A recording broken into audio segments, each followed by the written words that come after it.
안녕하세요. 저는 서울에 살고 있는 27살 여자예요. 좋은 의도로 글을 쓰는 게 아님을 먼저 밝히며 너무 쪽이 벌려 하소연할 곳이 없어 사연을 적어 보냅니다. 꼭 사연이 채택되었으면 좋겠어요. 인생 선배님들의 진심 어린 좋은 댓글도 필요로 하고요. 저는 한마디로 사고쳐서 결혼한 케이스입니다. 대학교 2학년 때 임신하게 되면서 학교를 휴학하자마자 결혼을 했고요. 그 후 대학은 어찌저찌 졸업을 하긴 했으나 애를 낳고 나서부터는 애를 키우고 산 기억밖에 없네요. 그래도 결혼 6년 차라며 예전만큼 낯설어 힘들어하는 일은 없고요. 제가 사연을 적게 된 이유는 애 키우는 게 힘들거나 유별나서가 아닙니다. 주제 파악을 하지 못하는 제 젊은 시어머니 때문이죠. 미리 말씀드리자면 저희 시어머니는 정말 어리세요. 저도 사고를 쳐서 아이를 낳기는 했지만 저희 시어머니는 저보다 더 어린 나이였던 19살에 사고를 치고서는 남편을 낳으셨답니다. 남편이랑 제가 1살 차이니까 시어머니는 저랑 19살밖에 차이가 나질 않으셨어요. 그러니까 아직 반백살도 살지 않으신 젊은 어머님이셨답니다. 제가 임신을 했었을 적에 어머님은 본인도 아이를 일찍 낳았는데 아무런 문제가 없이 잘만 키우고 살았다며 적극적으로 저를 위로해 주셨어요. 지금 당장에 앞이 막막하고 큰일이 난 것처럼 느껴질 테지만 아이를 낳고 살아가다 보면 이게 얼마나 별일이 아니었는지를 알게 될 거라며 좋은 덕담도 많이 해주셨고요. 당장에 저희 부모님으로부터 원망과 미움을 사고 있었던 저는 위로해주시는 어머님이 정말 신적으로 느껴졌었답니다. 꼭 성모 마리아를 보는 듯이 시어머니를 바라볼 때면 어머님 등 뒤에서 빛이라도 나는 듯 했어요. 그 정도로 저는 어머님이 좋았었답니다. 그래서 결혼을 하고 처음 2년 정도는 시댁에서 지낼 요랑으로 시댁에서 합교살이를 시작했었는데요. 너무 가까이 그리고 매일같이 서로 얼굴을 보며 살아서였을까요? 저는 슬슬 시어머니에 대한 실망이 커져갔고 그도 모자라 부끄럽기까지 하며 뭔가 수모를 견뎌내야 했답니다. 수모 따위를 안 겪고 살려고 해도 어머님이 자꾸 일거리를 만들어내시는 바람에 제가 민망스러울 수밖에 없는 상황들이 연속해서 일어나곤 했어요. 예를 들면 같이 사는 내내 장이라도 보러 갈 때면 어머님이랑 제가 꼭 같이 집을 나섰거든요. 식구가 늘어났기에 어머님 혼자 나갔다가 장바구니를 들고 오는 게 무리여서 제가 선뜻 도와드리고자 함께 나선 것이었습니다. 그런데 정말 전 태어나서 이렇게 목소리가 큰 사람을 처음 봤어요. 목소리뿐이게요. 뭐든 자기 주장이 맞다며 큰 소리로 떵떵거리며 우겨대는데 이렇게 고집이 센 사람은 정말 살다 처음이었습니다. 시장에서 사장님이 물건에 대해서 설명을 하면 어머님은 늘 의심이 가득한 표정으로 쳐다보면서 아닐 텐데, 아닌데, 그렇게 안 보이는데 라는 대답으로 싸움을 거셨어요. 본인이 시장 사장님보다 물건에 대해서 아는 게 더 많다고 생각을 하신 거죠. 그러면 사장님은 국내산을 국내산이라고 해도 뭐라 하고 국외산을 국외산이라 해도 뭐라 한다며 저희 시어머니랑 격양된 채로 말씀을 나누셨고 그 끝은 늘 싸움이었습니다. 한마디로 시장 바닥에서의 싸움이었죠. 시비는 누가 봐도 저희 시어머님이 먼저 거신 것이었고요. 매번 장을 보러 가는 매주 혹은 격주마다 이런 일이 생겼습니다. 그쯤 되면 시장 입구에서조차 서 있는 게 쪽이 팔려서 안 갈 법도 한데 저희 어머님은 창피한 것 하나 없다며 아주 당당하게 시장으로 직진을 하셨어요. 오늘은 좀 다른 곳으로 장을 보러 가실 법도 한데 바로 저번 주에 말싸움을 한 시장 아주머니가 계신 곳으로 또 장을 보겠다며 직진을 해서 가시더라고요. 그 덕에 온 시장 사장님들은 저희 어머님을 무슨 원수 보듯이 쳐다를 보셨고 괜히 옆에 서 있던 저도 같이 회기는 것도 같은데 장보러 나서는 길이 그보다 끔찍할 수는 없었답니다. 언제까지 이러고 살 수 없다 싶은 마음에 몇 달 이 짓을 겪다가 그 후엔 저 혼자 장을 보러 나가기 시작했어요. 아예 어머님께 말도 없이 나가서 한 주 동안 먹을 장을 혼자서 사올 때도 있었고요. 그렇게 나름 저만의 노하우를 쌓아가면서 진상을 부리려는 어머님을 제 선에서 차단해 가는 법을 터득했습니다. 하지만 그걸로 끝이었음 제가 분가를 하지도 않았을 거예요. 그 밖에 동네 이웃들한테도 별소리가 아닌데 층간소음이라며 집에서 쓰는 빗자루를 들고 쳐올라가질 않나. 집 근처에 산책로가 있는데 담배도 안 피우면서 어디서 가래가 그렇게 나와서는 계속 퇴퇴하고 뱉어버리시질 않나. 집 앞에 버려야 하는 쓰레기 봉지를 다른 빌라존에 버렸다가 카메라에 걸려서 경찰이 출동하질 않나 그 밖에 뒷목 잡게 만드는 진상짓을 너무 많이 부리셔서 동네 관할 경찰관들 중에서는 저희 어머님을 모르는 분이 없었답니다. 저랑 저희 남편 그리고 시아버지는 무슨 잘못을 저지른 것도 아닌데 오고 가는 사람들한테마다 고개를 숙여 사과를 하는 게 버릇이 되다시피 했고요. 참 별별 꼴을 다 보고 나서야 제가 학을 떼듯이 분가를 하겠다고 선포를 했고 남편도 아이한테 나쁜 영향을 줄까 겁이 난다며 바로 동의를 하곤 집을 나왔어요. 그렇게 따로 나와서 산 지가 올해로 4년 차입니다. 용케도 버텨낸 2년이었고 그 시간 때문에 저는 시어머니에 대한 저의 선입견을 아직 다 고쳐내지 못한 중이었어요. 겨우 거리를 두고 사는 중이었고 집이 멀던 이유로 어머님은 저희가 먼저 찾아뵙지 않는 이상 제 발로 만나려고 하지는 않으셨어요. 다만 평소에도 아이 사진을 보여달라는 연락을 자주 해오셔서 대면함에도 불구하고 카톡 연락을 꾸준하게 하며 지내고 있었습니다. 유치원 입구 앞에서 친구들과 밥 먹는 모습으로 혹은 앞에서 걸어가고 있는 뒷모습 등등 구체적인 모습을 하고 있는 사진을 원하시는 바람에 저는 늘 시어머니의 입맛에 따라 사진을 찍는 게 버릇이 되다시피 했어요. 하여간 까다롭기로는 정말 1인자셨고 남이 불편해하거나 기분 나빠할 것이라는 배려 따위는 전혀 해주지를 못하셨습니다. 그러니 가장 가까이에 있는 사람 중 하나인 제가 피해를 가장 많이 보는 피해자가 되곤 했죠. 지금껏 결혼해서 살며 시어머니에 대한 얘기를 늘어놓자면 정말 한 트럭인데요. 불과 지난 5월 시어머니가 차를 뽑게 되면서 전보다 더한 진상살이가 시작되었답니다. 어머님께서는 기존에 조그마한 자가용을 가지고 계셨으나 사고를 내신 이후로 시아버지가 다시는 운전하지 말라며 그걸 폐차시켜 버리셨어요. 먼저 들이받고는 잘못이 없다며 배째라를 시전하다가 온 가족들이 출동해서는 블랙버스를 보고서 상대편 차량 주인분께 열심히 사과를 했었더랬죠. 그때 기억으로는 시어머니 또래 운전자분만 보면 횡단보도를 건너다가도 못 건널 것 같고 마트에서 마주쳐도 흠칫거리곤 합니다. 저희 어머님 생각이 나서 말이죠. 오죽했음 시아버지께서도 차를 폐차시키셨을까 싶은 마음이 들며 충분히 이해가 갔고 그 이후 암묵적으로 시어머니께서는 다신 운전을 하지 못하시는 줄 알았는데요. 글쎄 시어머니가 온 가족들에게 비밀로 하고는 차를 뽑아오신 거예요. 중고차를 어디서 구매하셔서 말입니다. 친한 지인분 아들이 초보운전용으로 타고 다니던 차를 판다고 해서 그걸 덜컥 사셨다는 거예요. 결국 그 바람에 어머님은 다시 차를 몰게 되셨고 저는 어머님의 조수석에 앉아 시어머니를 감시하는 역할을 맡게 되었답니다. 시아버지랑 남편이 부탁을 하셨거든요. 평일 대낮에 집에 있는 사람이라고는 저 하나뿐이니 저라도 어머님이 운전을 하실 때 옆에 꼭 붙어서 엄한 사람이 다치거나 욕먹지 않게 해달라고 말입니다. 운전을 어떻게 하는 건지 잔소리를 팍팍 해가면서라도 시어머니 버릇을 좀 고쳐놓으라고 말이죠. 저라고 별 수 있겠나요? 이미 진상 부리는 행동이 몸에 배어버린 사람인데 제가 옆에서 잔소리를 한다고 해서 뭐가 나아질 분은 결코 아니셨습니다. 다만 제가 그렇게라도 옆에서 눈치를 주면 어머님이 최소한 눈치를 보는 척은 하실 줄 알았네요. 이미 교통사고를 한 번 내신 분이니까 운전을 하면서 전보다는 더욱 조심하실 거라고도 예상을 했고요. 하지만 이런 당연한 저의 예상은 완벽하게 빗나가 버리고야 말았습니다. 사고를 내본 사람이라면 더더욱 주변 차량의 존재에 신경을 쓰고 사소한 것도 조심스러워하면서 할 텐데요. 저희 어머님은 정말 예상을 빗나가셨죠. 인도 앞에 서 있으면서 멀쩡히 인도를 지나가는 사람한테 빨리 지나가라고 클락션을 울렸던 날엔 저 진짜 조수석에서 쥐구멍이라도 숨고 싶었어요. 지나가는 행인이 여학생이니 망정이었지 어디 깡패라도 지나갔다가 그 꼴을 당했으면 가만히 있었을까요? 그런 생각을 하니 진짜 조수석도 앉아있을 곳이 못 되었습니다. 하지만 이게 끝이 아니었어요. 사고를 냈었으니까 내가 이제 절대로 과속은 안 할 거야. 라고 하면서 느리게 가속 페달을 밟으셨는데 그게 어찌나 느리던지 오고 가는 주변 차량들의 진로까지 방해를 한 겁니다.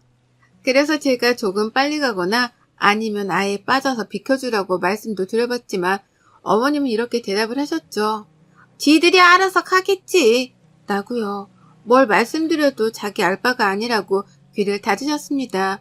오고 가는 차량들이 운전을 똑바로 하라면서 클락선을 내내 울리는데도 아랑곳하지를 않으셨어요. 오히려 귓다갑게 자꾸 빵빵거린다면서 한 번은 창문을 열고 가운데 손가락을 찍혀 올려 버리셨습니다. 아, 그때 그 순간은 정말 제 인생 최악의 날이었습니다. 온 차들이 저희를 지켜보는데 작은 차 안의 운전자가 당당하게 가운데 손가락을 찍혀 올리니 저 멀리 있던 차량의 아저씨까지 창문을 열고는 소리를 지르셨어요. 운전 똑바로 하라고 말이죠. 흔히들 들어봤죠? 아줌마가 집에서 밥이나 차릴 것이지 왜 나와서 운전을 하냐는 말입니다. 전 이런 얘기가 90년대나 일어나는 말인 줄 알았는데요. 저희 시어머니 때문에 한 번도 아니 여러 번을 들었답니다. 운전 똑바로 할 거 아니면 집에 가 밥하라 소리를 귀에 딱지가 나도록 들었네요. 그 바람에 제가 시어머니를 부여잡고는 도대체 왜 이렇게 운전을 하는 거냐면서 미치도록 화를 낸 적이 있었어요. 도무지 화끈거리는 얼굴을 도로 위에서 들고 다닐 수가 없으니 이렇게 운전을 할 거면 차라리 내려달라고 말이죠. 그러자 저희 어머님 버스 서는 정류장에 떡하니 들어가서는 저를 내려주시더라고요. 그리고는 창문을 내려서 어디 버릇없게 시어머니한테 내려달라 말아야? 내가 네 개인 택시기사냐? 라고 욕을 쏘아대셨답니다. 버스를 기다리는 승객들이 와르르 서 있는 정거장이었는데요. 모두가 저와 시어머니의 싸움을 목격했어요. 어머님은 욕만 남기고 호련히 그 자리를 떠나셨고 저는 혼자 남아 떠나가는 시어머니의 차량을 지켜보며 붉어진 얼굴을 숨기고 가느라 앨범 머리카락만 잡아 뜯었네요. 혹시나 아는 사람이라도 만날까 싶어서 두근거리는데 내가 언제까지 이러고 살아야 하나 싶어 숨이 턱 막히기도 했습니다. 그러나 결국 언젠가 사고 칠 거라고 예상했던 어머님이 치고야 마셨어요. 고 기다리던 그 사고를 정말로 쳐내신 겁니다. 그날따라 왠지 시어머니랑 차를 같이 타고 싶지 않았는데 어머님이 애사진을 보여달라고 전날부터 닥달을 하시다가 자연스럽게 시아버지가 병원을 가셔야 한다고 말씀을 하셨어요. 어머님 혼자 가는 거라면 제가 그냥 알아서 가라고 했을 거지만 시아버지가 가신다고 하니 괜히 신경이 쓰이더라고요. 그래서 애를 유치원에 보내놓고 시어머니 댁으로 찾아뵈었습니다. 시아버지께서는 나가는 순간부터 시어머니 차를 타기 싫다면서 입이 대빨 튀어나오셨어요. 몰래 차를 산 것도 모자라 운전을 계속하고 다니신다고 생각을 하니 화가 나셨는지 문 앞에서 시위를 하며 운전을 자기가 하겠다고 몰아세우셨습니다. 하지만 결국 저희는 시어머니가 운전하는 차에 올라탔어요. 시어머니의 고집을 말릴 수 있는 사람은 아무도 없었으니까요. 그렇게 저희는 함께 병원으로 출발을 했습니다. 다소 불안한, 하지만 일단 가벼이 마음을 먹고 차에 올라탔는데 한 15분쯤 갔을까요? 지금도 그때 생각만 하면 식은땀이 순간 스쳐 흘러내리네요.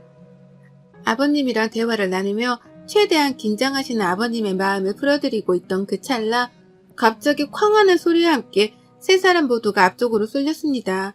시어머니가 꼬리타기를 하며 바뀌고 있는 신호를 따라 우회전을 하시다가 신호를 따라 정상적으로 출발을 한 차량과 부딪혔습니다. 근데 또 웃겼던 것이 그런 상황이면 저희가 모두 다 충격을 받아 오른쪽으로 쏠려야 했는데 시어머니가 운전을 요상하게 하면서 우회전을 하시다가 그대로 앞부분을 다른 차와 들이박은 거예요. 그래서 모두가 충격을 받자마자 앞쪽으로 쏠렸던 것입니다. 사태 파악을 하느라 한참의 시간이 걸렸고 누가 봐도 우리의 잘못이란 건 알았는지라 아버님과 저는 뒷목을 잡으면서 할 말을 잃었어요. 둘 다 결국 또 터졌구나 하는 마음으로 허망하게 시어머니를 노려보며 서로를 챙겼습니다. 근데 시어머니는 이번에도 당당하더라고요. 정말 쪽팔림이라고는 하나도 느끼지 못하는 건지 상대편 차량에서 운전을 어떻게 하냐며 막 나와서 보험을 부르며 어머님을 부르시는데 어머님은 누가 뭐 잘못을 했는데 차가 앞에서 오고 있으면 비켜줄 생각을 해야지 그걸 그대로 갖다 들이받고 말이야. 당신 깡패야? 이게 깡패가 아니면 뭐야? 라고 하며 막받아 치셨답니다. 그리고는 한참이나 걸려 사고 운전자와 말싸움을 하느라고 쉬지도 않고 소리를 질러대셨어요. 보험차고 뭐고 이미 중재를 시킬 만한 사람이 모였음에도 불구하고 잘못을 인정하지 않는 시어머니 때문에 사건 해결은 어려웠고 그 타이밍에 저와 시아버지가 나섰죠. 좀! 어머님 좀 그만하세요! 라고 하며 저 멀리서부터 뒷목을 잡은 채로 소리를 지르며 다가갔습니다. 어머님은 얘가 왜 이러냐는 표정으로 저를 바라보며 넌 가만히 있어! 잘 알지도 못하는 게! 라고 입을 닫게 하셨죠. 하지만 저는 거기서 멈추지 않았습니다. 쪽팔려 죽겠네 정말. 어머님이 먼저 갖다 들이받고서 뭘 잘했다고 큰 소리예요. 잘못을 했으면 잘못했다고 사과를 먼저 하셔야지. 뭘 잘했다고 자꾸 쫑알쫑알. 여기 있는 사람들이 다 놀고 먹는 배수인 줄 아세요? 다들 바빠 죽겠는데 얼른 사과드리고 보험 처리하세요. 제발 좀 그 입 좀 다무시라고요. 라고 주절주절 맞는 말만 골라서 했어요. 그러자 상대편 운전자뿐만 아니라 뒤늦게 온 경찰까지 다행이다 싶은지 네 어머님 진정하시고요. 라며 시어머니를 더 타일러보고자 했죠. 이제야 해결이 되나 보다 싶어 말이죠. 하지만 어머님은 거기서 그치지 않은 채 오히려 며느리가 자신의 편을 들지 않는 것에 화가 나서는 그 분풀이를 상대방 운전자한테 하셨습니다. 살짝 욕이 올라왔다가 결국 튀어나와 뱉어졌고 그 바람에 빡쳐버린 상대 운전자분이 결국 용서는 없다며 서로 고성방가를 오가며 삐떠지게 말싸움을 했습니다. 그리고 전 그 상황에서 시아버지고 뭐고 아무것도 보이질 않았고요. 그저 죄 없는 사람이 피해만 보지 않았으면 하는 마음에서 경찰분께 이실직고를 했답니다. 시어머니가 100% 잘못을 한 거고 내가 뒤에서 다 목격을 했다고 언제든 증인이 필요하면 불러달라고 전화번호까지 남겼어요. 그리고는 그 상황을 얼른 벗어나야겠다며 오만 사람들이 지나가며 쳐다보고 있던 사고 현장을 혼자서 벗어났습니다. 정말 지옥과도 같은 시간이었네요. 시어머니는 제가 한참 멀리 떨어져 가고 나서야 며느라, 야 너 어디 가? 놔두고 어디 가냐니까? 라며 불러대셨어요.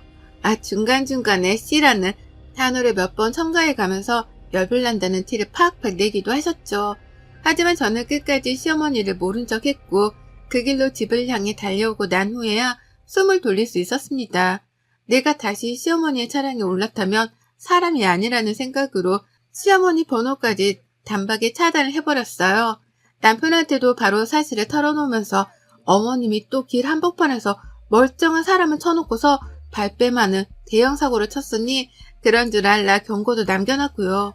남편은 또 우리가 사죄를 해야 할 일이 생긴 거냐면서 너무 속상해했습니다. 도대체 나이를 먹을 대로 먹은 사람이 왜 그 모양인지를 모르겠다며 억울해하기도 했고요. 하지만 저는 당장에 남편 속마음을 들어줄 여유가 없었어요. 시어머니가 사고를 내긴 냈으나 그 충격으로 인해 앞으로 쏠릴 하기도 했고 사고 후유증으로 마음이 계속 두근거리는 것이 기분이 너무 안 좋았거든요. 일단 저도 휴식을 취해야 했기 때문에 시어머니를 완전히 무시하고 모른 척하며 안정을 취했습니다. 그리고 그날부로 정확히 하루 뒤 주말에 남편한테로 시어머니 전화가 걸려왔어요. 근데 시어머니가 울고불고 난리도 아닌 채로 전화를 받으시는 거예요. 왜 그러나 싶어서 귀를 쫑긋거린 채로 들어봤더니만 세상에 어머님이 사고를 낸 그 당일 정말 많은 일들이 있었더라고요. 제가 시아버지고 뭐고 다 버려둔 채로 혼자서 집으로 도망쳐 온 후 말입니다. 제 딴에는 시어머니를 모른 척하며 무시하기 위해서 혼자 도망을 쳤던 건데요. 글쎄 저희 아버님은 아버님대로 혼자서 그 길로 도망을 쳤다는 거예요. 그러니까 제가 제 집으로 도망쳐 나온 그 사이 아버님은 그 길로 또 혼자 택시를 잡고 바로 가려던 병원으로 가셨다는 겁니다. 그 바람에 사고 현장에 남은 건 시어머니 혼자셨고 이미 상대편 운전자를 필요 이상으로 열받게 만들어버린 시어머니는 모두가 보는 앞에서 상대편 운전자가 내뱉는 욕과 폭언을 들어가면서 욕바지가 되셨다고 해요. 엄밀히 말하면 시어머니가 잘못을 저지르고 이 모든 상황을 만든 장본인이니 욕바지라고만 표현을 할 수는 없지만 그 상황에서 자신의 행동에 대가를 치르신 건 분명해 보였습니다.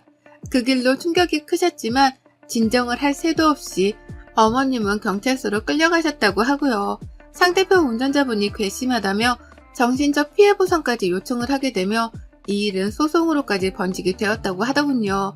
그런데 아무리 전화를 해도 아무도 안 받고 시아버지도 집을 나가버리셔서는 어제 하루 집에 들어오지를 않았다며 겁에 질려 하기까지 하셨답니다. 네, 그렇습니다. 저희 시아버지는 그 길로 병원을 갔다가 집으로 돌아가지도 않은 채 동생분이 사시는 집으로 가서는 외박을 하셨다네요. 저는 저대로 시어머니 번호를 차단하고 더러워 안 본 다음에 모른 척을 했었고요.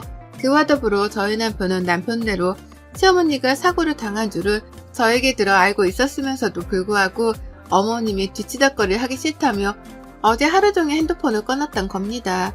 결국 외동아들 하나만 키우시는 저희 시어머니는 아들에 이어서 남편, 며느리까지 아무도 자기의 전화를 받지 않으니 경찰서에서 꼼짝없이 혼자 앉아 그 엄한 벌들을 두드려 받고 나오셨다네요.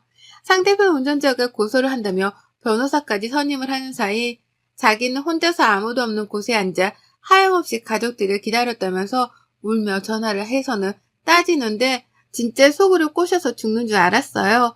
어찌나 서럽게 울면서 어디 있었냐고 저희 남편을 찾는데 남편은 시어머니가 우는 걸 들으면서도 아무 감흥이 없어 보였답니다.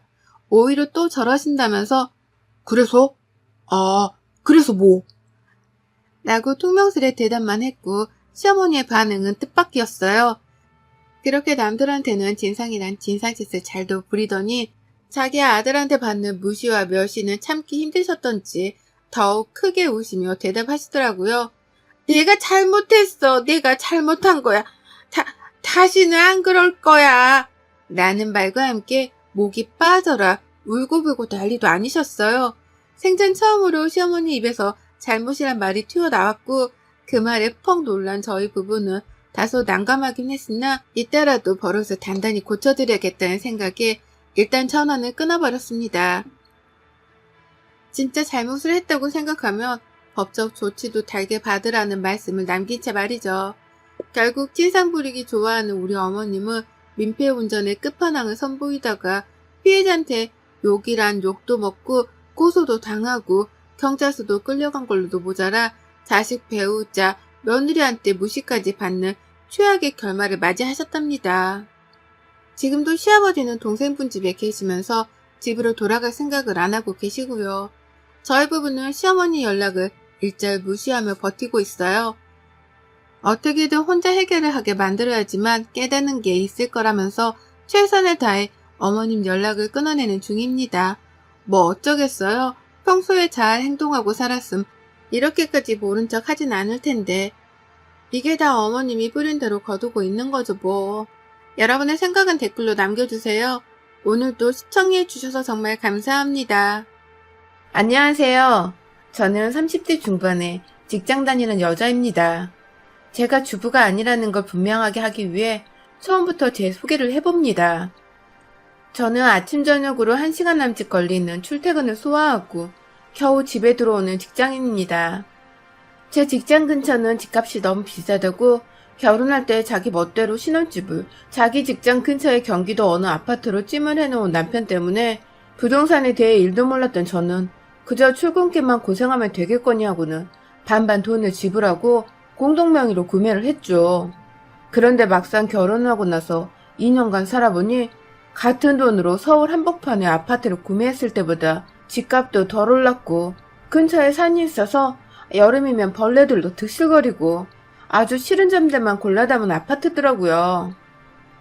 남편도 자기 고집으로 고른 아파트가 말썽이라 제게 미안했는지 먼저 이사갈 곳을 제안했고 그렇게 한참 알아보다가 기존에 집 팔고 대출 많이 껴서 서울에 있는 아파트로 이사를 갔습니다. 이것도 공동명의였어요. 수중의 돈으로 부담 없이 살 수 있는 아파트를 찾아보려고 정말 눈에 불을 켜고 다니다 고른 아파트인데 하나 걸리는 게 있었습니다. 바로 저희 시댁과 가까워도 너무 가까운 동네에 위치해 있었다는 겁니다.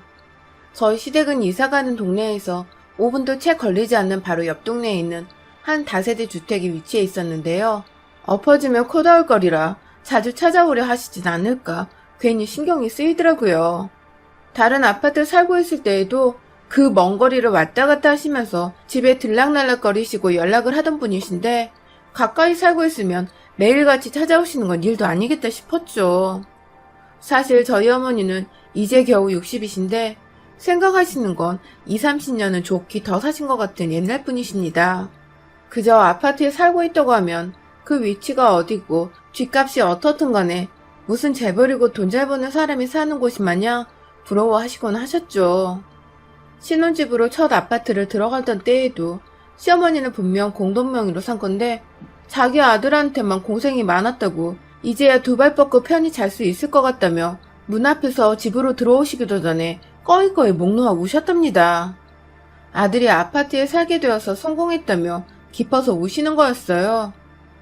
남편이 어릴 적에 부모님 다 힘들게 일하시면서 여유 없이 힘들게 살았다고 하더니 높은 층에서 아래가 훤히 내다보이는 아파트가 시어머니께는 그저 부러움의 대상이었겠구나 싶어서 괜히 짠해지고 또 뭉클했던 순간이었죠.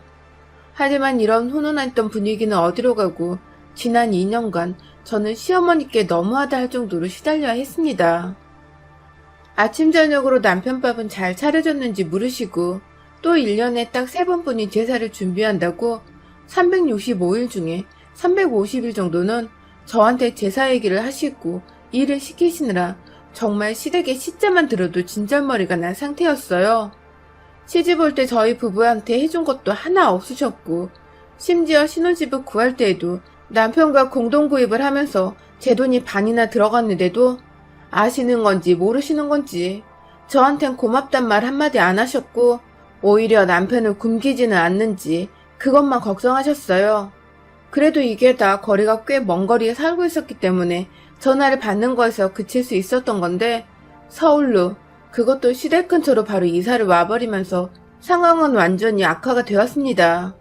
전화로만 닥달하시던 시어머니가 이제 제게 양해를 구하지도 않은 채 집으로 찾아와 잔소리를 하기 시작한 것이었죠. 서울 아파트로 이사를 오던 날 시어머니는 처음 신혼집에서 하셨던 것처럼 똑같이 현관 앞에서 목 놓아 우셨어요. 결국 성공해서 서울에 자리를 잡았다며 이젠 일 안 하고 살아도 마음 편하겠다며 남편을 붙잡고 껴안아 한참을 계셨죠. 이게 다 대출을 끼고 겨우 산 집인데 진짜로 우리 부부한테 벌써부터 기대시려고 하시나 싶어서 이 집은 저희 집이 아니라고 말씀드리니 시어머니는 토끼 눈을 하고서 저희 부부를 번갈아 쳐다보셨어요. 하지만 이내 남편이 그냥 은행에 조금 더 대출을 받은 것만 갚으면 우리 집이나 다름없다고 시어머니를 안심시켰고 때문에 저는 졸지에 시어머니한테 거짓말을 하려 한 꼴이 되어버리고 말았죠. 뭘 몰라도 한참 모르시는 시어머니를 보며 이게 다 대출 끼고 얻은 아파트이고 그렇게 따지면 전에 살던 집이나 여기나 저희에겐 그저 평상시에도 빚을 잘 갚아야 한다는 걸 상기시켜주는 독촉장 같은 존재인데 왜 저렇게 세상 물정을 모르나 싶어 답답했습니다. 그러다 이사가고 한 달 정도 후 사건 하나가 있었습니다. 아니 쓰지도 않은 찻잔이 씻겨져 있고 출근하는 길에 분명 KBS 뉴스를 보다 껐는데 집에 와 TV를 켜보면 엉뚱한 드라마 채널에 가있곤 했어요. 처음엔 남편이 잠시 TV를 켰다가 끈 줄 알고 별일 아니라는 듯 넘겼지만 자꾸만 누군가 우리 집에 들어와 살고 있는 듯한 찜찜한 기분을 지울 수가 없었죠. 그러던 중 시아버지로부터 전화가 왔습니다. 일하다 말고 급히 화장실로 달려가 전화를 받아보니 아버님은 없어진 시어머니를 찾고 계셨어요. 요즘 날이면 날마다 아침에 나가서 어디에 있다 돌아오는지 모르겠다며 얼마 전엔 식당 일도 그만뒀는데 무슨 일을 새로 하는지 전 알고 있는지에 대해서 물어보셨어요. 어머니가 일을 그만두신지도 몰랐던 전 당연히 아무것도 모른다는 대답만 하고서 끊었는데 뭔가 쎄 하더라고요. 이사 가던 날 일을 그만둬도 되겠다고 했던 시어머니의 말씀이 자꾸만 머릿속에 맴돌기 시작했습니다. 그리고는 곧장 남편한테 전화를 해서 시아버지께 들은 말들을 모두 전하며 물어봤어요. 그런데 남편은 뭔가 알고 있었다는 듯이 미지근한 반응을 보였습니다. 그리고는 더욱 꼬치꼬치 캐물어 보는 제게 그제서야 털어놓기 시작하더군요. 그간 저희가 시댁 옆 동네 아파트로 이사를 오자마자 시어머니는 정말로 하시던 식당 일을 당장에 그만두셨더라고요. 평소 자기 엄마가 식당에서 일하는 게 마음 내키지 않았던 남편은 시어머니께 앞으로 마음껏 저희 부부가 집에 없는 시간 동안 제 집에서 쉬고 노시라며 저와 한마디 상의도 없이 저희 집 비밀번호를 알려줬고요. 그 바람에 시어머니는 자유자재로 제 집에 드나들며 제가 장보은 거 요리해 드시고 제가 좋아해서 사놓은 티백 타 드시고 또 제 집안에서 이리저리 휘젓고 다니셨던 겁니다. 저요? 식당에서 일하는 엄마를 보는 아들의 마음 충분히 이해합니다. 저 같아도 당장에 돈을 번다면 식당 일을 더 이상 못하시도록 그만두게 할 거예요. 하지만 이건 좀 달랐습니다. 남편에게는 엄연히 저라는 새로운 가정이 생겼고 한 사람도 아닌 둘이서 각자 반반씩 돈을 부담해 산 집인데 제 허락도 없이 비밀번호를 알려주고 제 공간에 자기 엄마를 마음대로 들어오게 한 것을 그냥 넘길 수는 없었어요. 저에 대한 배려가 하나도 없었던 행동이었으니까요. 전화를 끊고 내내 마음속에서 천불이 나던 것을 참고 또 참았습니다. 우리 친정부모님은 남편이 불편해할까봐 집으로 전화 한 통 하는 것도 조심스러워 하셨는데 남편은 그걸 아는지 모르는지 제멋대로 지 엄마 생각만 하기 바빴다고 생각을 하니 더 화가 났어요. 그날 저녁 집에 들어가서 남편 얼굴 보자마자 대바람에 화부터 냈고 분명히 집은 내 집이기도 한데 왜 내가 모르는 일들이 일어났냐며 얼굴이 시뻘개져서 소리를 지르니 남편도 아차 싶었는지 그제서야 생각이 짧았다며 저를 달래주더군요. 그날부로 시어머니는 더 이상 저희 집에 오지 않으셨습니다.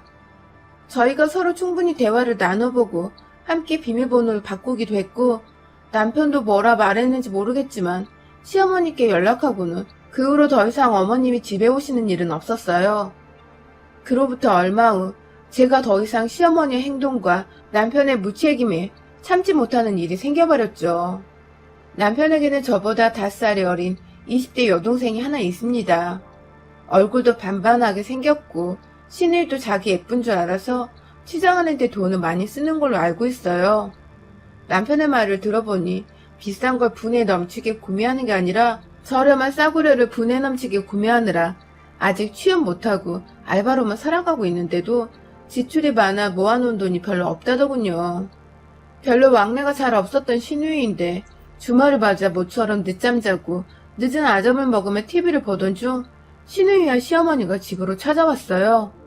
갑작스레 찾아오셔서 당황해하던 그때 시어머니는 시누이와 함께 거실 소파에 앉으며 저를 앞으로 불러내시더라고요. 제가 얼떨결에 남은 소파 자리를 놔두고 앉아있는 시어머니와 젊은 시누이 앞 거실 바닥에 앉는 꼴이 되었죠. 잔뜩 상기된 얼굴을 하고 있던 시어머니 표정에 뭔가 좋지 않은 말이 나오겠다 싶던 그때 시어머니가 말씀하셨어요. 시누이 시집갔는데 애단을 보태라고 말입니다. 그것도 남편이 아닌 제 얼굴을 보면서 말입니다. 황당하더라고요.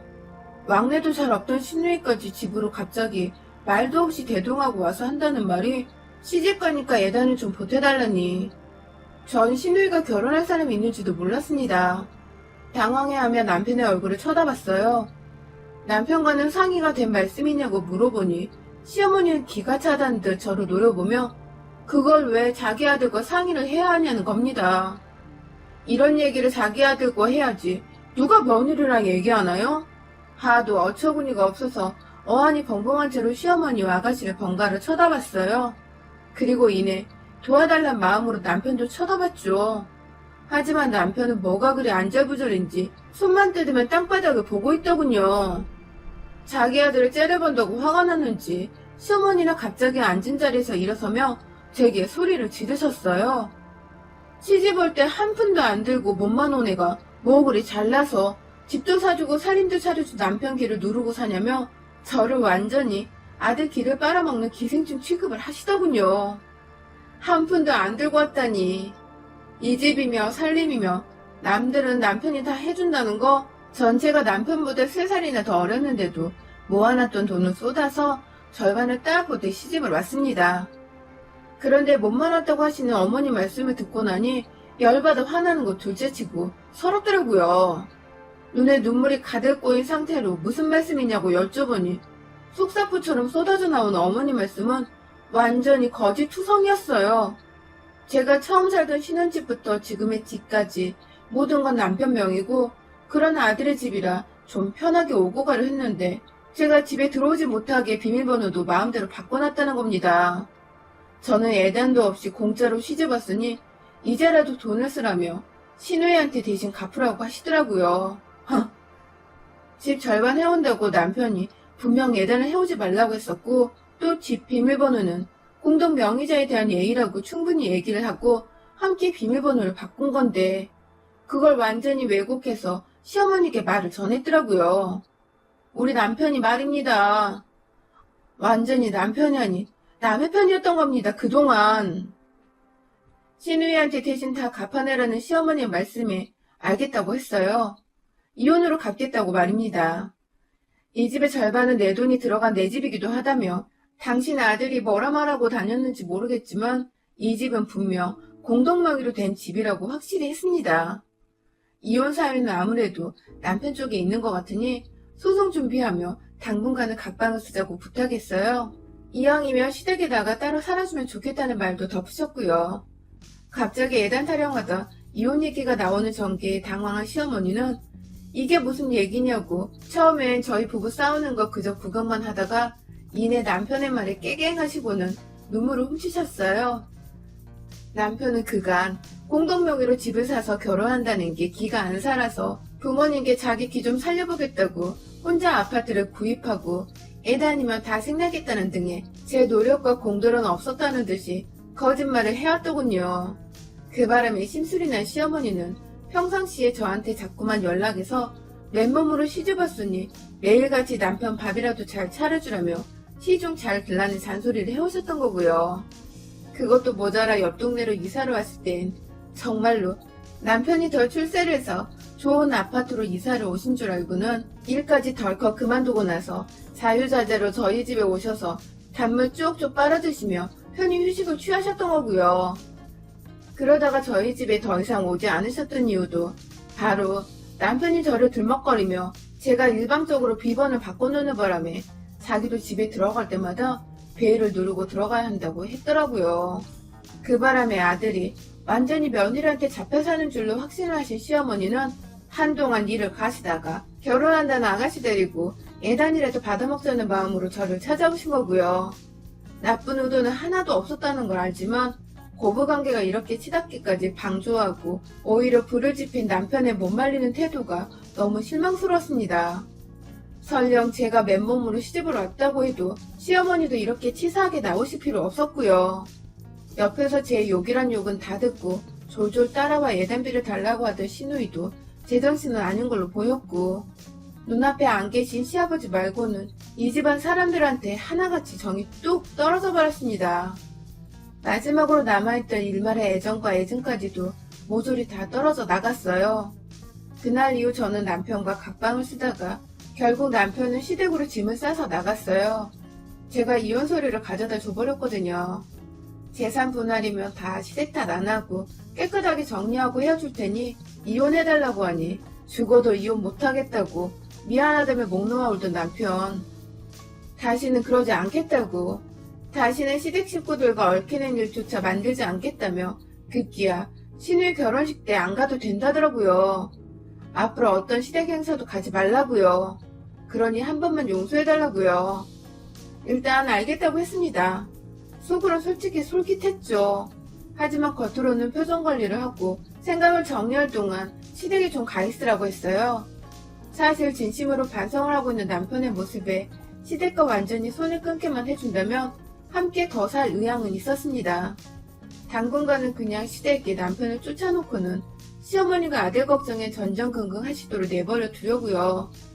벌써 효과가 있는 건지 시누이를 통해서 잘 모르고 화부터 냈던 것에 대해 미안하다며 연락이 오고 계시네요.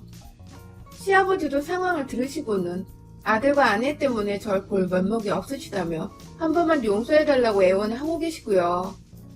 그러게 왜 가족들 앞에서 제 얘기를 이상하게 해놔서 염치 없고 뻔뻔한 며느리로 만들어놨는지. 남편이 이 기회를 빌어 저를 더 존중하며 살 수 있기를 바랄 뿐입니다. 여러분의 생각은 댓글로 남겨주세요. 오늘도 시청해주셔서 정말 감사합니다.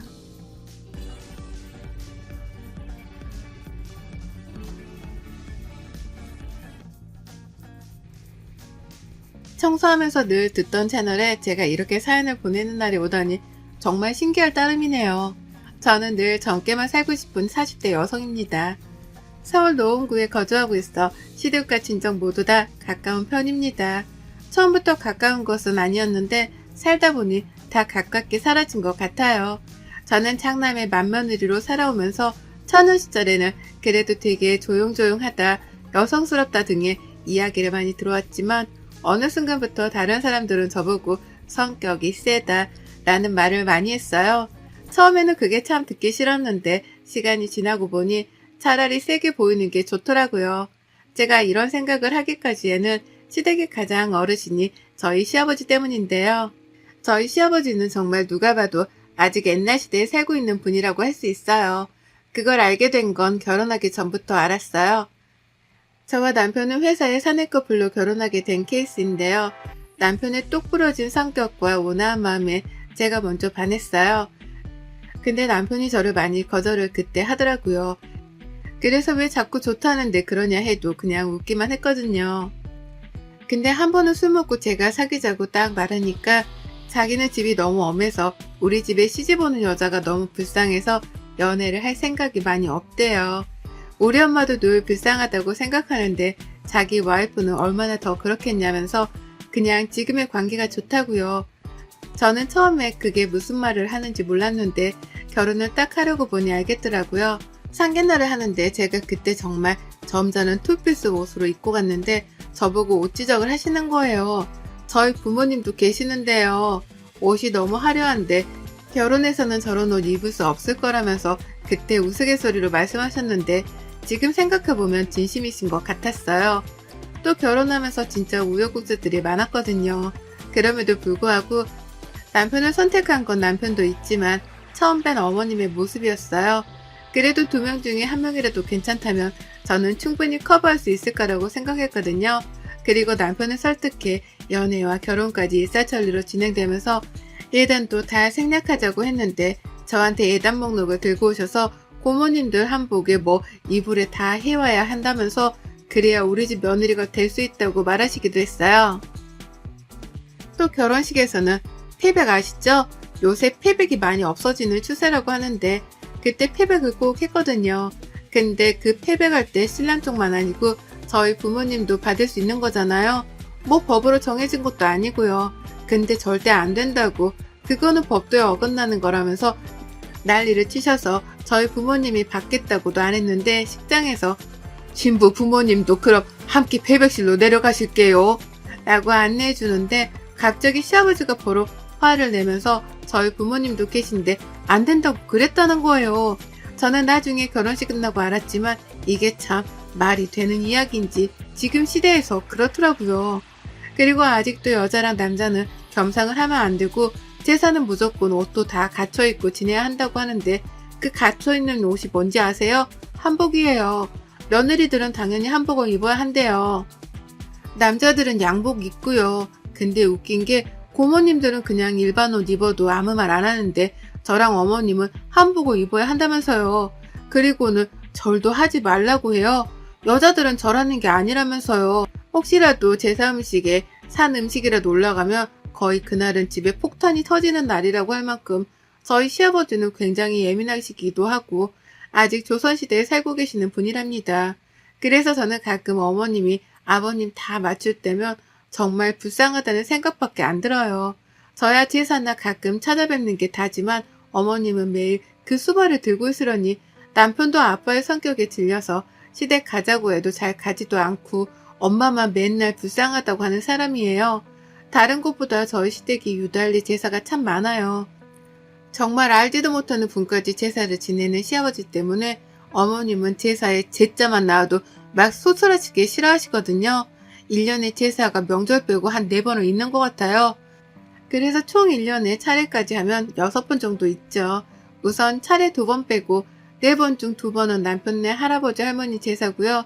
2번은 남편의 증조 할머니 할아버지죠.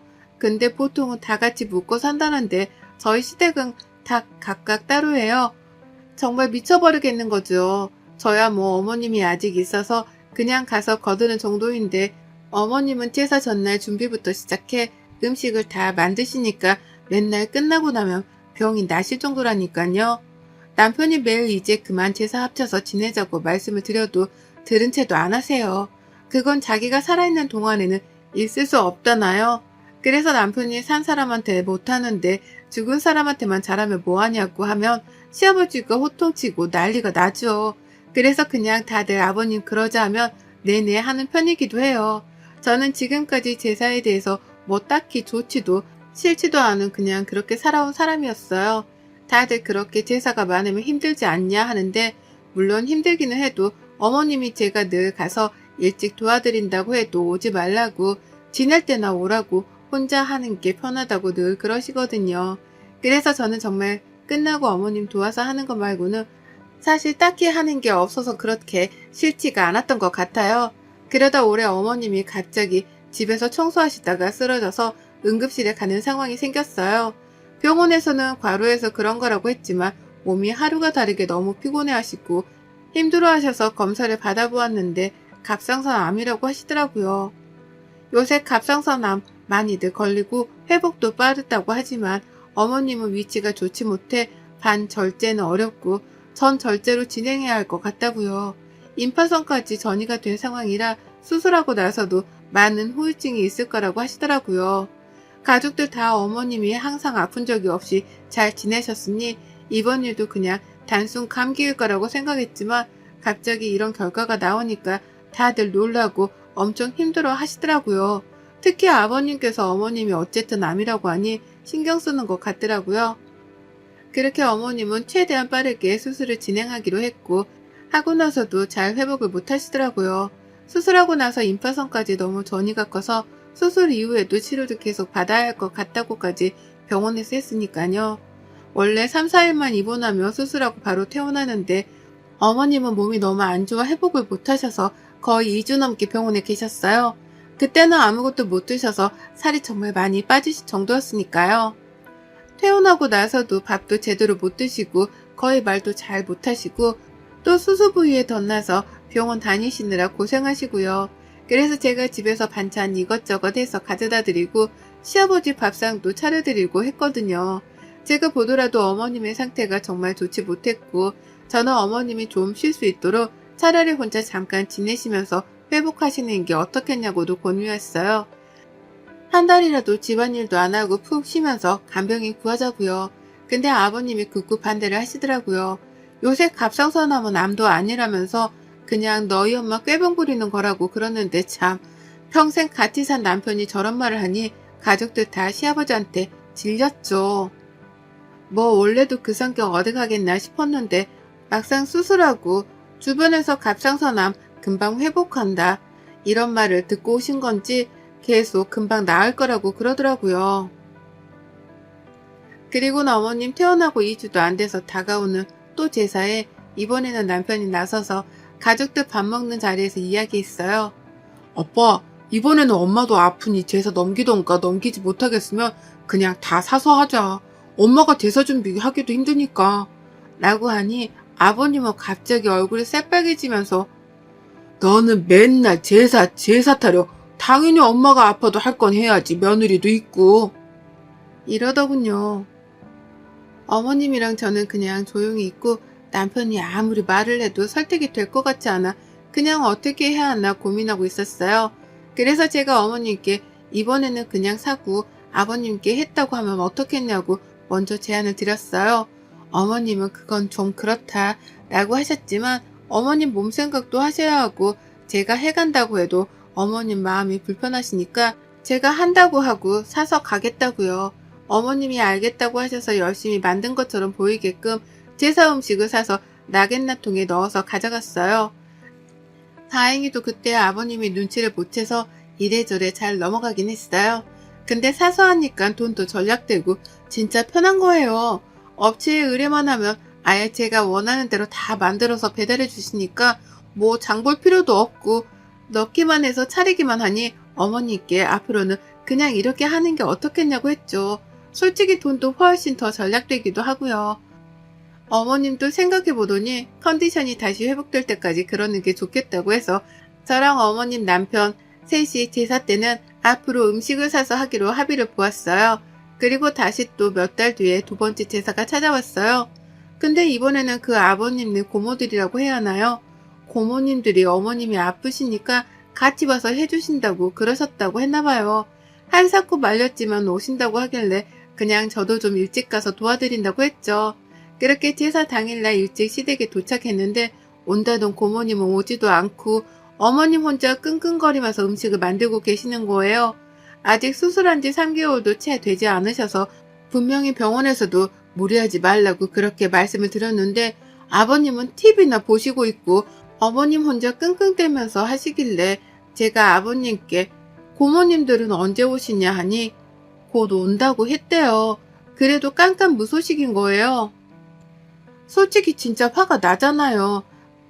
그냥 제사상에 간소하게 차리는 것도 아니고 진짜 거의 정석으로 다 해서 저희는 차리거든요. 근데 그 음식량을 보니 어머님이 그 아픈 몸을 이끌고 다 하셨는데 정말 화가 나더라고요. 전도 그냥 3개만 올리는 게 아닌 저희는 6개 정도로 올리거든요. 동그랑땡, 느타리전, 팽이전, 동태전, 애호박전, 꼬치전부터 나물 3가지랑 탕국이랑 과일부터 시작해서 떡이랑 굴비랑 조기랑 대추, 밤, 은행 거의 정석대로 다 준비하는데 어머님이 이 많은 걸 다 했다고 생각하니 너무 아버님께 화가 나는 거예요. 그래서 제가 아버님께 아버님, 어머님 아직 몸도 성치 않으신데 이거 다 하시기는 이제 버겁다. 조금만 줄이는 게 어떻겠냐고 해도 들은 채도 안 하시더라고요. 그렇게 어머님이 하신 음식을 다 갖다 드리고 아버님이 제사상을 차리시는데 상에 고사리랑 도라지 없다고 왜 안 했냐고 이렇게 할 거면 뭐하러 제사를 지내냐고 어머님께 막 뭐라고 하시더라고요. 어머님이 장 보니까 중국산이 너무 많길래 이번에는 못했다고 했는데 계속 그걸로 아버님이 궁시렁궁시렁 거리는 거예요. 그렇게 차리고 있는데 고모님들이 오셨더라고요. 오시더니 하시는 말씀이 차가 막혀서 늦었다. 일이 늦게 끝났다. 언니가 고생해서 어떡하냐 등등의 뻔뻔한 변명만 늘어놓더라고요. 그렇게 제사를 지내려고 하는데 꼬치전이 올라가 있었는데 그 꼬치전이 좀 삐뚤빼뚤 했나봐요. 근데 사실 사람이 만드는 건데 그럴 수 있잖아요. 제사는 정말 10분도 안 지내는데 누가 와서 그거 보나요. 근데 아버님은 그거를 보더니 갑자기 터벅터벅 걸어가시더니 부엌 쪽으로 가서 그 꼬치전을 확 싱크대에 버리는 거예요. 이럴 거면 제사 지내지 말라고. 제사는 정성인데 이딴 거를 제사상에 올리냐면서 막 어머님한테 삿대질을 하면서 뭐라고 하시고 고모들도 있는데 막 어머님께 소리소리를 치더라고요. 남편이 화나서 그만 좀 하라고 하는데도 계속 어머님을 다그치는 거예요. 어머님은 다시 한다고 하고요. 그래서 제가 그 순간 성질이 뭐 같은 게 나왔나 봐요. 화를 참을 수 없이 주체가 안 돼서 아 좀 그만 좀 하세요 제발 소리 지르면서 상을 엎었어요. 다른 그릇들은 나무라 괜찮은데 유리 그릇으로 되어 있는 거 몇 개 깨졌더라고요. 보니까 저도 순간 화가 나서 엎기는 했지만 진짜 발악하면서 얘기했어요. 아버님께도 진짜 키우던 강아지가 아파도 이렇게 취급 안 하겠다고요. 어머님 안 걸리고 수술하신 지 진짜 몇 개월이나 지났다고 지금 그러시냐고 막 소리를 고래고래 질렀죠. 그리고 그 고모님들한테도 이번에 오신다고 하셔서 어머님이 하신다고 한 건데 지금 제사상 다 차릴 때 오지 않았냐고요. 같은 여자로서 진짜 그러는 거 아니라고 막 정신 나간 사람처럼 그랬던 것 같아요. 어머님은 우시고 아버님은 너무 놀라서 저를 바라만 보시더라고요. 그리고는 거기서 끝이 아니라 어머님 짐을 큰 캐리어에 꺼내서 다 담았어요. 어머님 보고도 여기 짐 다 담으시라고 그랬죠. 아버님은 뭐 하는 짓이냐고 나지막히 그러시고 고모님들은 제가 엎은 거 치우고 있고 뭐 정말 아비규환의 현장이었던 것 같아요. 그리고는 어머님 모시고 남편이랑 저희 집으로 갔어요. 어머님께 아버님이 잘못했다고 하실 때까지 절대 가지 말라고 신신당부를 드렸죠. 어머님은 울기만 하고 너희 볼 면목이 없다고 막 그러시는 거예요. 그런 이야기 하지 마시라고 여기서 좀 쉬시라고 그랬거든요. 남편은 저한테 너무 미안하고 자기가 못했던 거 해줘서 고맙다고 하더군요. 저도 그렇고 상 얻고 나서 당연히 좀 걱정은 되었지만 어머님을 보니 더 이상 그 집안에 있으면 안 될 거라는 생각이 들더군요. 그 뒤로 아버님은 어머님께 계속 전화하시는 것 같던데 제가 받지도 말라고 했어요. 그러면 아버님 또 그런다고요. 아니나 다를까 어머니께 한 문자를 보니 어디 옆에 내가 집을 며칠씩 비우냐면서 진짜 이혼당하고 싶냐면서 그런 말을 보내신 거예요. 아직도 이건 정신을 못 차린 것 같더라고요. 근데 어머님이 그 문자를 받은 저녁에 저와 남편 보고 이혼하고 싶다고 처음으로 말을 꺼내시더군요. 늘 이럴 때마다 하고 싶은 마음이 굴뚝 같았지만 너희들 봐서 참고 살았는데 이제는 몸이 아프니 이혼하고 혼자 홀가분하게 살고 싶은데 자기가 너무 오랫동안 집에 갇혀있다 보니 어떻게 살아가야 할지 잘 모르겠다고 막 우시는 거예요. 그렇게 남편과 저랑 어머님 셋이 울고 저는 상관없으니 저희 집에서 같이 살자고 했어요. 아침이 되고 어머님은 협의 이혼 신청서를 가지고 아버님을 만나러 가셨죠. 아버님은 이혼하자고 하면 못할 줄 아냐면서 그 대신 위조를 한 푼 없이 나가라고 하셨나봐요. 그랬더니 어머님도 지금까지 내가 희생한 게 있는데 말이 되냐면서 그럴 거면 서로 소송까지 가자고 해서 변호사 선임하신다고 하셨어요. 저와 남편도 그게 나을 것 같더라고요. 그렇게 이혼 신청서를 던지고 진행하기로 했어요. 생각보다 까다로운 게 많아서 어머님도 좀 힘들어 하셨지만 이혼하는 마음은 변하지 않으셨다고 밀어붙이셨죠. 근데 정말 여기서 더 충격적인 사건이 있었어요. 아버님이 어머님 몰래 바람까지 피고 계셨더라고요. 그것도 골프 동호회 여자랑요. 주말마다 골프 나가시고 외박하고 그러시더니 그 여자랑 만나려고 아주 어머님께 거짓말을 하고 나가고 하셨나봐요. 정말 가족들 모두가 충격 그 자체였고 가서 남편이 아빠한테 바람 폈냐고 따져 물으니 남자가 그럴 수도 있지 뭐 그런 거 가지고 따지러 왔냐면서 오히려 내로남불을 하셨나봐요. 질려버릴 대로 질려버린 아버님의 성격에 남편 또한 가만히 있지 않았죠. 아버님 통장 내역에 그 여자한테 생활비를 준 건지는 몰라도 매달마다 일정한 금액이 나가고 있더라고요. 근데 어머님한테 주는 생활비보다 그 여자한테 주는 돈이 더 많았어요. 그런 말 다 했잖아요. 정말 철저하게 준비하기도 했고 남편이 정말 친한 친구 형이 변호사인데 엄청 유능하거든요.